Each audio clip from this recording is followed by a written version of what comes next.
Listen to the JT Sports Podcast on all podcasting platforms and leave a 5-star review. The Carolina Panthers, led by interim head coach Steve Wilks and third-string quarterback P.J. Walker, dominate the Tampa Bay Buccaneers 21-3, earning their second win of the season. Meanwhile, the Buccaneers fall to below 500 at 3-4. I don't know how you Carolina Panthers feel about this win. Some of you guys may be really happy about this win. You're still hopeful that this season can turn around. And some of you guys may be like, you know what? These people just keep on doing everything wrong. Why are we trying to win games? Now you're just keeping us from getting a shot at Bryce Young or CJ Stroud with the number 1 overall pick. But regardless of how you feel and where you lie on this side of the argument, it always feels good to get a win. And I still feel like tanking in the NFL still isn't the best way to build a successful franchise. And plus, tanking this early into the season, I can't really get on board with it. I can understand if it was week 13 and the Panthers were pretty much playing for nothing but pride. But I mean, there still is a lot of football left. And when you look at how Carolina performed in this game, their defense played really well. And yes, I know that Tampa Bay's offense has been a shell of itself this year. However, Carolina's defense only allowed Tampa Bay to enter the red zone once in this game. And the one trip that Tampa Bay had in the red zone, Carolina forced them to come away with a field goal. Not just that, but Carolina's defense got multiple stops on 4th down, getting the Buccaneers offense off the field and getting their offense back on the field and tiring out that Tampa Bay Buccaneers defense. You see, the Buccaneers, since Todd Bowles arrived in Tampa Bay, have always had one of the best run defenses in the NFL. However, this season, their run defense has declined. The Carolina Panthers had 173 rushing yards as a team. And remind you that the Carolina Panthers, prior to entering this game, were not a good rushing team statistically. Plus, they just traded Chris McCaffrey a couple of days ago to San Francisco. And despite that, Carolina just imposed their will on the ground, especially late in the second half of this game. Deontay Foreman had 15 carries for 118 rushing yards. He had a big 60-yard run in the second half of this game. And Todd Bowles talked about it a little bit in his post-game press conference. He said it was a blown assignment. But this run defense for the Buccaneers has regressed. And this isn't the only thing about this Buccaneers team that has regressed. I mean, the whole entire team has regressed. And it has to be really frustrating to be a Buccaneers fan watching this game, because you know that you have the better team, and despite having the better, more talented team, you get dominated. And when that happens, that's a reflection upon the coaching. The coaching for Tampa Bay has not been up to par this year.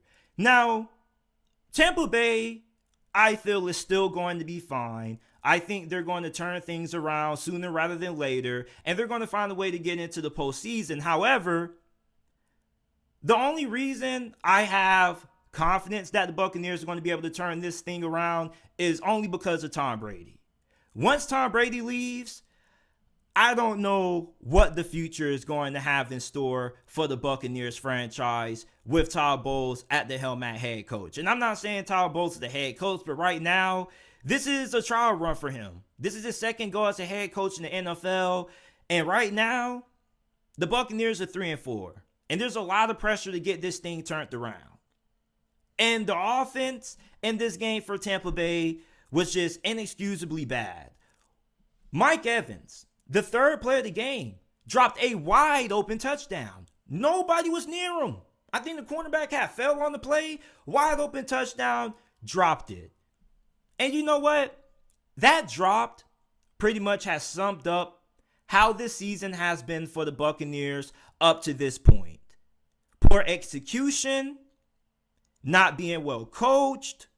I mean, the Buccaneers last season were 5th in the NFL in third down conversion percentage. They converted on third down 48.80% of the time in 2021. 2020, they were 9th in the NFL in third down conversion percentage.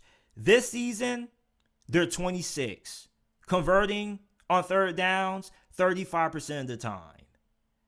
And Tampa Bay's offense has always been, I don't want to say conservative, because Tom Brady has always been a little bit of a, I don't want to say a conservative quarterback, but he's always been a quarterback that has been super selective when it comes to picking when to push the issue, when to be aggressive, and when to take the check down.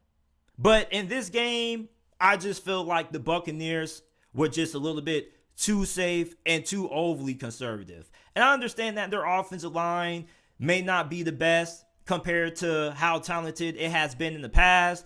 However, I definitely feel like the Buccaneers definitely should try to open things up in the passing game a lot more. And that's something that hasn't really been there with this offense, is the explosive plays. And when Bruce Arians was on this coaching staff, that was there, because you already know about Bruce Arians. One thing he loves is getting a big play and pushing the issue. You already know what his motto is: no risk it, no biscuit. Well, are the Tampa Bay Buccaneers really taking the risk this year? Be honest. I mean, yeah, they have a couple of chunk plays here and there, but the previous 2 seasons, they've had more chunk plays compared to this season. This offense has just been really conservative at times. And with the way the run game has been this year, you definitely have to be a little bit more aggressive when it comes to throwing the football, because you can't be having 3 2-yard completions on first and second down and then put yourself in third and long situations. You got to be able to get 5, 6, 7 yards on first and second downs, because those 3, 4-yard completions ain't going to cut it if you're going to be able to try to make a Super Bowl run if you're Tampa Bay. And their defense hasn't forced a takeaway since week 4 against Kansas City. It's been 3 games since the Buccaneers have had the turnover on defense. This year, they're in the middle of the pack when it comes to takeaways per game. In 2021, they were 3rd in turnovers forced. 2020, they were 2nd in takeaways per game. The Buccaneers offense needs some assistance, and the defense has to be that assistance. And the defense hasn't played bad. Yes, the defense has, I don't want to say the defense has dropped down, because the defense actually is playing better this year than what they did last season. But that was because last year, this defense was mostly injured. So this year, the defense has played pretty good, but they can play better. And this team needs this defense to play better. They need them to force takeaways. They need some extra help. They need to be put in good field position. They need help earning easy points. And the defense has to do that. And Todd Bowles is one of the brightest defensive minds in the NFL. And he's going to have to get this thing figured out. Now, when you talk about the Carolina Panthers in this game, PJ Walker, phenomenal performance. 16 of 22, 177 passing yards, 2 touchdowns, no interceptions. He went into halftime only throwing 1 incompletion. He had completed 11 passes consecutively at one point. And he had a really nice 2-minute drive right before halftime when he hit TJ Moore in the back of the end zone. That was a really nice drive that he put together. And then he had another nice throw to tight end Tommy Tremble in the 4th quarter, which pretty much sealed the game for Carolina as they went up 21-3. The Buccaneers, they just had a lackluster performance on offense, and it really hurt their defense, because their defense got worn down late in this game, and it was visibly shown. And Carolina's offense took advantage of it. And PJ Walker didn't really have to do too much, but I mean, he made some really nice throws. He had a really nice play in the first half when it was 3rd down. He sat in the pocket. He moved around a little bit, found the open receiver, And instead of just scrambling outside the pocket, he just moved to the side of the pocket and threw a really nice pass. And that's a sign of growth and development. And maybe the Carolina Panthers got the wrong quarterback. Maybe the guy they should have been starting should have been PJ Walker, because he's had the best performance that we've seen out of a Carolina Panthers quarterback, not just this season, but since a year and a half. I mean, PJ Walker has been the best quarterback the Panthers have had in over a year. I mean, based off this performance, this is the best quarterback play the Panthers have had in a very long time.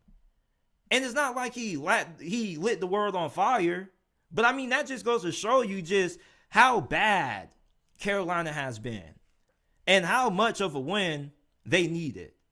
So they're 2-5. And for all of you Panthers fans who are saying, man, we just need to go ahead and tank for Bryce Young or CJ Stroud, this is why you don't give up yet. The NFC South is really up for grabs. I mean, Tampa Bay has 3 wins. Atlanta's up there. You have 2 wins. New Orleans has 2 wins. You win next week, you're right back into the swing of things. You got a chance to win the division. When you look at Tampa Bay, man, in 2 days, you got to play the Baltimore Ravens on Thursday night. And the Ravens are also a team that offensively hasn't really been clicking. So I'm really excited to see that matchup. And I'm going to be talking about that matchup on the next episode of the podcast when we talk about the NFL. But let me know what you guys think about the Panthers dominating the Tampa Bay Buccaneers. Were you guys surprised? Be honest. Some of you guys may not have been surprised because Tampa Bay did lose to Pittsburgh and they got lucky to beat Atlanta due to the fact that the referees gave Tom Brady a call that he never should have gotten. So the Buccaneers right now don't look good. Now, because they have Tom Brady, I'm going to give them the benefit of the doubt that they're going to get this thing turned around eventually. But I might be wrong. Maybe Tom Brady, Father Time, has finally caught up to him.